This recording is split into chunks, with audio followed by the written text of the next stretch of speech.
Hubble telescope 3 دہائیوں سے خلا میں موجود ہے۔ ان 3 دہائیوں میں اس نے لاکھوں ستاروں کو بنتے اور ختم ہوتے دیکھا ہے۔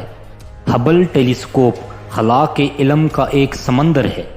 اس نے آج تک اتنی بیش قیمت چیزیں دریافت کی ہیں جن کا انسان تصور ہی نہیں کر سکتے تھے۔ آج ہم اس کی 30 سالہ زندگی کی کہانی دیکھیں گے۔ دیکھو جانو کی ویڈیو میں ایک بار پھر سے خوش آمدید۔ سن 1990 میں خلا میں چھوڑے جانے کے وقت دھندلی تصاویر بنانے کی وجہ سے اسے وہ قدر و منزلت حاصل نہیں ہوئی تھی، لیکن بعد میں ہبل کی مرمت کی گئی اور اس کو جدید ترین بنایا گیا۔ جو تصاویر اس نے سیاروں، ستاروں اور کہکشاؤں کی بنائی ہیں، ان کی وجہ سے خلا کے بارے میں انسان کا تصور ہی بدل گیا۔ یقیناً کچھ ایسے لوگ ہیں جن کا خیال ہے کہ ہبل ٹیلیسکوپ اب تک ایجاد کی جانے والے آلات میں سب سے اہم سائنسی آلات ہے۔ یہ ابھی بھی ریٹائرمنٹ سے کافی دور ہے۔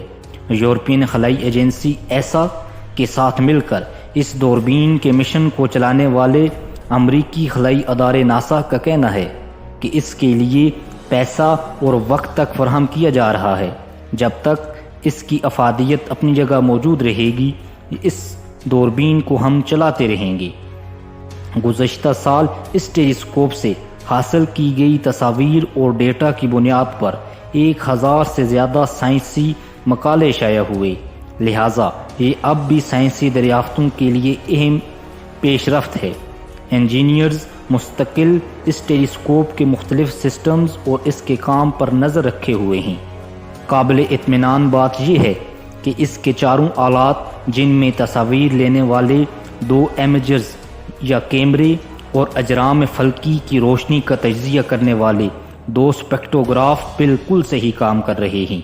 ماضی میں اس ٹیلیسکوپ کے 6 جائروسکوپ یا گردش نما اس کے ایک کمزوری رہے ہیں، جن کا کام اس کا رخ بدلنے اور اس کو اپنے اہداف کی تصویر اتارنے کے وقت کسی چٹان کی طرح ساکن رکھنے میں مدد کرنا ہے۔ یہ جائروسکوپ اس تمام عرصے میں وقفے سے خراب ہوتے رہے ہیں۔ سن 2009 میں ہبل ٹیلیسکوپ کی مرمت کرنے کے آخری مشن کے دوران خلا بازوں کو ان 6 کے 6 آلات کو تبدیل کرنے کی ہدایت کی گئی تھی۔ اس کے بعد سے 3 جائروسکوپ پھر بند ہو چکے ہیں، لیکن ناسا کے پروجیکٹ سائنٹسٹ کا کہنا ہے کہ یہ ابھی کوئی تشویش کی بات نہیں۔ ان کا کہنا ہے کہ عام طور پر 3 جائروسکوپس کے ذریعے کام کیا جاتا ہے، لیکن انجینئرز کی مہارت کی وجہ سے ہبل ٹیلیسکوپ کو 1 کے ذریعے بھی چلایا جا سکتا ہے۔ اس کے بارے میں سب کو اعتماد ہے کہ ہبل 2020 کی دہائی میں بھی چلتی رہے گی۔ کے بعد اب اس کی جانشین ٹیلیسکوپ یعنی جیمز ویب اسپیس ٹیلیسکوپ کو خلا میں چھوڑ دیا گیا ہے۔ خلا میں ایک اور جدید ٹیلیسکوپ کی موجودگی سے ہبل کی افادیت بڑھ جائے گی اور اس کی اہمیت میں کمی واقع نہیں ہوگی۔ اس کی وجہ یہ ہے کہ نئی ٹیلیسکوپ کو اس طرح بنایا گیا ہے کہ وہ کائنات کی عکس بندی ہبل سے زیادہ طول موج یا ویو لینتھ میں کر سکتی ہے۔ اس کا مطلب یہ ہے کہ جیمز ویب ٹیلیسکوپ وہ چیزیں بھی اپنے کیمروں میں قید کر پائے گی جو ہبل کے سامنے ہوتے ہوئے بھی اس کے کیمروں کی سکت سے باہر ہیں۔ دونوں ٹیلیسکوپ ایک دوسرے کے کام کو بہتر بنائیں گی اور بعض اوقات ایک ہی ہدف کا ایک ساتھ جائزہ لیں گی تاکہ اس کی زیادہ مکمل تصاویر سامنے آ سکے۔ سائنسدانوں کے لیے یہ بڑی ولولہ انگیز بات ہے اور یورپی خلائی ادارے کے پروجیکٹ سائنٹسٹ کا کہنا ہے کہ ایسا خاص طور پر یورپی سائنسدانوں کے لیے ہوگا جہاں ہبل سے خوب فائدہ اٹھایا گیا ہے۔ اب ہم دیکھ لیتے ہیں کہ ہبل کی وجہ سے سائنس کو کیا ملا۔ یہ بات ویسے تو بہت مرتبہ کہی گئی ہے، لیکن یہ بہرحال ایک حقیقت ہے کہ ہبل دریافتوں کی ایک مشین ہے۔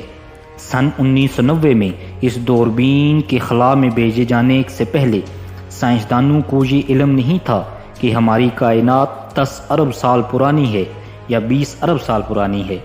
ہبل کے ذریعے کسی روشنی کے مینار یا لائٹ ہاؤس کی طرح دھڑکتے ستاروں سے اس بے یقینی کو کم کرنے میں مدد ملی، اور اب ہم یہ جانتے ہیں کہ کائنات کی عمر 13.8 ارب سال ہے۔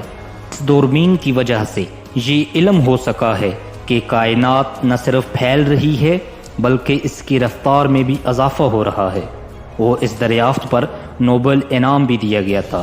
اسی دوربین کی بنیاد پر یہ ٹھوس ثبوت بھی ملا تھا کہ کہکشاؤں کے مرکز میں انتہائی بڑے بلیک ہولز موجود ہیں۔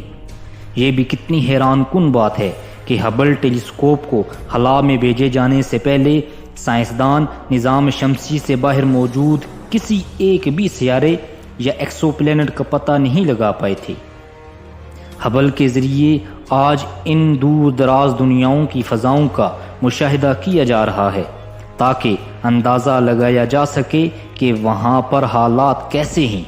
اب گو کے چمکتی دمکتی 8 میٹر بڑی زمینی دوربینیں کچھ شعبوں میں ہبل کی برابری یا اس کو پیچھے چھوڑ سکتی ہیں، لیکن تحقیق کے بعض شعبوں میں اس کا کوئی ثانی نہیں ہے، اور خلا کی گہرائیوں میں جھانکنے میں اس کا کوئی مقابلہ نہیں کر سکتا۔